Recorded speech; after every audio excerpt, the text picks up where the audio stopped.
एक गांव में एक मूर्तिकार रहा करता था। वो काफी खूबसूरत मूर्तियां बनाया करता था और इस काम से अच्छा कमा लेता था। उसे एक बेटा हुआ। उस बच्चे ने बचपन से ही मूर्तियां बनानी शुरू कर दी थी। बेटा भी बहुत अच्छी मूर्तियां बनाया करता था और बाप अपने बेटे की कामयाबी पर खुश हुआ करता था। लेकिन हर बार बेटे की मूर्तियों में कोई ना कोई कमी निकाल दिया करता था। वो कहता था, बहुत अच्छा किया है, लेकिन अगली बार इस कमी को दूर करने की कोशिश करना। बेटा भी कोई शिकायत नहीं करता था। वो बाप की सलाह पर अमल करते हुए बेहतर करता रहा। इस लगातार सुधार की वजह से बेटे की मूर्तियां बाप से भी अच्छी बनने लगी और ऐसा टाइम आ गया कि लोग बेटे की मूर्तियां पैसा देकर खरीदने लगे, जबकि बाप की मूर्तियां उससे पहले वाली कीमत पर ही बिकती रही। बाप बेटे की मूर्तियों में कमियां निकाल देता था, लेकिन बेटे को अब ये अच्छा नहीं लगता था और वो बिना मन के उन कमियों को एक्सेप्ट करता था, लेकिन फिर भी उन मूर्तियों में सुधार कर ही देता था। एक टाइम ऐसा आया कि जब बेटे के सब्र का बांध टूट गया और उसने कहा, जब बाप उसकी कमियां निकाल रहा था तो बेटा बोला, आप तो ऐसे कहते हैं जैसे कि आप बहुत बड़े मूर्तिकार हो। अगर आपको इतनी ही समझ होती तो आपकी मूर्तियां कम कीमत पर नहीं बिकती। मुझे नहीं लगता कि आपकी सिलाई की जरूरत है मुझे अब। मेरी मूर्तियां परफेक्ट है। बाप ने बेटी की सुनी तो उसने उसको सलाह देना और उसकी मूर्तियों में कमियां निकालना बंद कर दिया। कुछ महीने तो वो लड़का खुश रहा।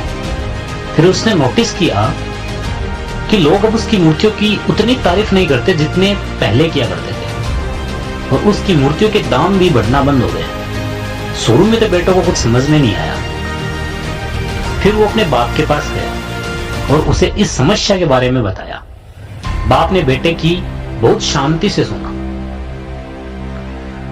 उसे पहले से जैसे पता हो एक दिन ये समय आएगा, और बेटे को भी नोटिस हुआ और वो बेटा बोला, क्या आप जानते थे कि ऐसा होने वाला है?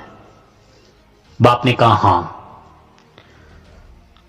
क्योंकि आज से कई साल पहले मैं भी इस हादसे से टकराया था। बेटे ने सवाल किया, तो फिर आपने मुझे समझाया क्यों नहीं? बाप ने जवाब दिया, क्योंकि तुम समझना ही नहीं चाहते थे। मैं जानता हूं कि तुम्हारी जितनी अच्छी मूर्तियां मैं नहीं बना पा रहा हूं। तुम्हें जो मैं कहता हूं वो मेरी सलाह गलत लगती हो, लेकिन जब मैं तुम्हें तुम्हारी मूर्तियों में कमियां दिखाता था तो तुम्हारी बनाई मूर्तियों से तुम सेटिस्फाई नहीं होते थे। तुम खुद की बेहतर होने की और कोशिश करते थे और वही बेहतर कोशिश तुम्हारी मूर्तियों के अंदर जान डाल देती थी। लेकिन जिस दिन तुम अपने काम से सेटिस्फाई हो गए और तुमने भी मान लिया कि अब मैं इसमें इससे बेहतर होने की गुंजाइश नहीं है, बेस्ट टू बेस्ट मैंने मूर्तियां बनाई है, तो उस समय तुम्हारी ग्रोथ भी रुक गई और यही कारण है कि तुम्हारी मूर्तियों की तारीफ नहीं होती और ना ही उनके अच्छे दाम आते हैं। बेटा थोड़ी देर तो चुप रहा और उसने सवाल किया, तो अब मुझे क्या करना चाहिए? बाप ने एक लाइन में जवाब दिया, अनसेटिस्फाई होना सीख लो। मान लो कि तुम बेहतर होने की गुंजाइश अभी बाकी है तुम में। यह एक बात तुम्हें हमेशा बेहतर होने के लिए इंस्पायर करती रहेगी, तुम्हें हमेशा बेहतर बनाती रहेगी।